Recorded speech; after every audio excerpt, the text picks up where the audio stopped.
Olympic एक global sports event जो पूरी दुनिया के सारे कंट्री को जोड़ता है और सेलिब्रेट करता है एथलीट्स के मेहनत और विश्वास को।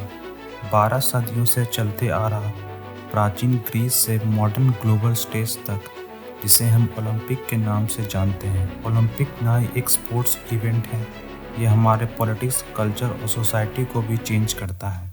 लेकिन ओलंपिक जैसे बड़े स्पोर्टिंग इवेंट का शुरुआत हुआ कब?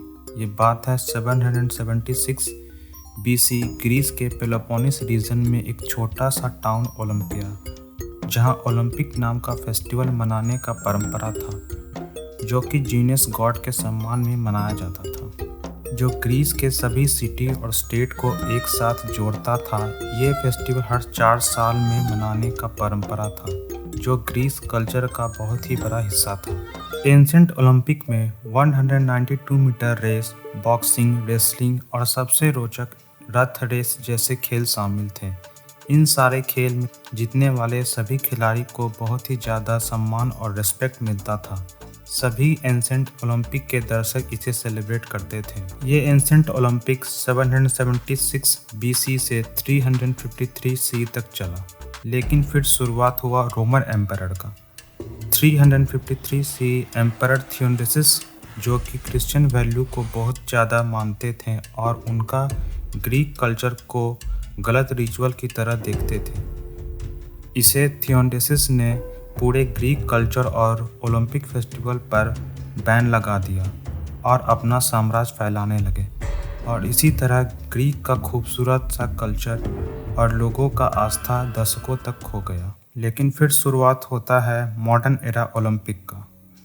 19वीं सेंचुरी में पेरेडियर डी क्यूबर्टीन, जो एक फ्रेंच एजुकेटर और हिस्टोरियन थे, डी क्यूबर्टीन काफ़ी इंस्पायर्ड थे ग्रीक कल्चर और उनके फेस्टिवल ओलंपिक्स, क्योंकि क्यूबर्टीन का मानना था कि ओलंपिक फेस्टिवल को अगर ग्लोबल स्टेज पर लाया जाए, इनसे दुनिया भर के सारे कंट्री को मजबूती मिलेगा और दुनिया भर के एथलीट्स को अपना टैलेंट दिखाने का मौका मिलेगा। 1894 में क्यूबर्टीन ने IOC इंटरनेशनल ओलंपिक कमेटी का गठन पेरिस के सोरबोन यूनिवर्सिटी में किया, जिसमें 14 देश ने हिस्सा लिया, जिसमें America, Greece, Britain, Germany, France जैसे बड़े देश शामिल थे। इसमें ग्रीस को मिला पहला ओलंपिक होस्ट करने का मौका। 6 अप्रैल 1896 किंग जॉर्ज के द्वारा शुरू हुआ दुनिया का सबसे बड़ा स्पोर्ट्स इवेंट, जिसमें यूनाइटेड स्टेट्स, जर्मनी, फ्रांस के साथ 14 देशों ने और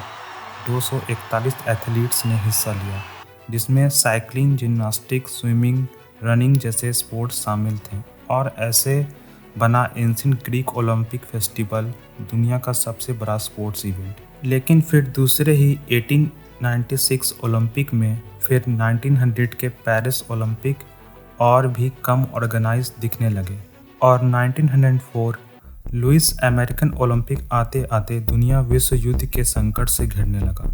ऐसा ही 20th सेंचुरी आते आते ओलंपिक का ग्रोथ और चैलेंज बढ़ने लगा। आखिरकार 1960 में होने वाले ओलंपिक वर्ल्ड वॉर 1 की वजह से कैंसिल हो गए, और फिर 1940 और 1944 के ओलंपिक वर्ल्ड वॉर 2 की वजह से कैंसिल हो गए। ओलंपिक को लगातार 3 झटके लग गए थे। हालांकि इन सब के बीच 1924 विंटर ओलंपिक का भी शुरुआत हुआ, जो कि कर्मोसिक, फ्रांस में कराया गया, जिसमें आइस हॉकी, स्कीइंग जैसे गेम्स थे। स्पोर्ट्स के साथ साथ ओलंपिक पॉलिटिकल स्टेटमेंट और कंट्रोवर्सी से बढ़ता जा रहा था। 1936 बर्लिन ओलंपिक में नाजी जर्मनी के एडोल्फ हिटलर, जो यूज़ करते थे आइडियोलॉजी आर्या सुप्रीमेसी, जो कि दर्शाता था कि कोई अपना पोजीशन को कैसे होल्ड रखता है और अपना रेडिकल हायरार्की को कैसे आगे बढ़ाता है। 1936 में बर्लिन ओलंपिक 2 फेमस ग्रुप में डिवाइड हो गए थे। फिर African American athletes Jesse Owens ने 100 और 200 लॉन्ग जंप और 400 मीटर रिले में 4 गोल्ड जीतकर हिटलर के रेडिकल सुपरियरिटी को भी तोड़ दिया। फिर भी कोल्ड वॉर के दौरान ओलंपिक स्पोर्ट्स इवेंट कम और वॉर के बैटल ग्राउंड ज़्यादा लग रहा था। एक तरफ अमेरिका और दूसरी तरफ Soviet union. 1980 Moscow Olympic, 1980 Los Angeles में होने वाले ओलंपिक दो सुपर पावर जद्दोजहद चलने लगा और अपने अपने अलायंस कंट्री को एक दूसरे के ओलंपिक को बॉयकॉट करने को कहने लगे। इतने सारे टेंशन के बीच भी ओलंपिक को पसंद करने वाले और पार्टिसिपेट करने वाले एथलीट का जोश और विश्वास कम नहीं हुआ। ओलंपिक आगे बढ़ता गया और नए देश ओलंपिक में शामिल होते गए। अब हम आ गए थे 21वीं सेंचुरी के मॉडर्न ओलंपिक में और ओलंपिक एक नए लेवल तक पहुंच गया था और आईओसी ने नए गेम्स और यंग ऑडियंस पर ओलंपिक गेम का इफेक्ट डालने लगे थे, जिसमें 2008 के बीजिंग ओलंपिक चाइना को ग्लोबल स्टेज पर एक नए सुपर पावर की तरह लाया। साथ ही साथ 2012 के लंदन ओलंपिक भी काफ़ी सफल रहा, जिसमें वुमेन्स बॉक्सिंग को भी शामिल किया गया। 21वीं सेंचुरी के ओलंपिक नए टेक्नोलॉजी के साथ साथ नए चैलेंजेस को भी लाया, जैसे 2014 के सोची विंटर ओलंपिक, जो कि इन्वायरमेंट को लेकर काफ़ी प्रॉब्लम फेस करना पड़ा, और 2016 के रियो ओलंपिक सेम इशू के कारण water pollution and political instability के कारण एथलीट्स को प्रॉब्लम फेस करना पड़ा। सारे चैलेंजेस के बाद 2020 टोक्यो ओलंपिक को 2021 में शिफ्ट करना पड़ा। हालांकि हमारे भारत देश के लिए 2020 के टोक्यो ओलंपिक बहुत सफल रहा, जिसमें नीरज चोपड़ा ने गोल्ड जीतकर इतिहास लिखा और साथ ही हॉकी और शूटिंग गेम के एथलीट्स ने अच्छा प्रदर्शन किया।